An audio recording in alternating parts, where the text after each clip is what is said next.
And while I left to use the restroom, I was not allowed to take my seat, and I was directed to another area which was a bit away from where I had booked, and I was asked to sit there, and I was told very rudely that I won't be allowed to sit on my seat because my son is making some noise.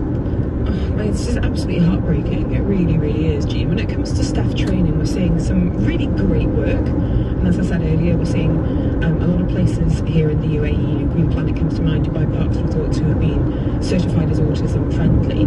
If I gave you all the power to train all the people and indeed do anything to physical spaces in terms of accessibility, what do you think the gold standard is? I think I'll start by first having a lot of organizations do not even have the training, and if they do, it always comes down to cost.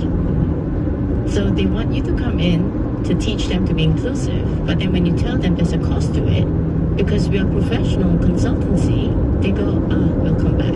And then they don't. Or they pick a cheaper option. However, that's fine as long as you carry it through. Training, just as training to be a teacher, it needs consistency, it needs framework, it needs a prolonged hand-holding in that sense.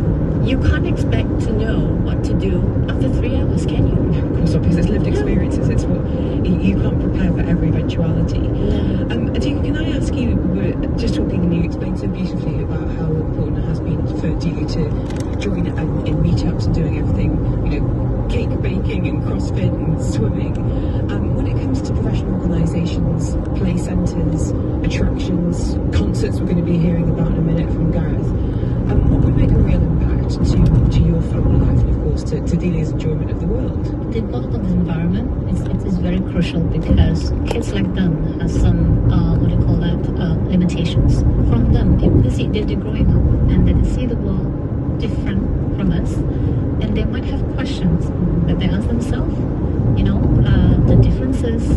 So these type of extended family that I have with genes are able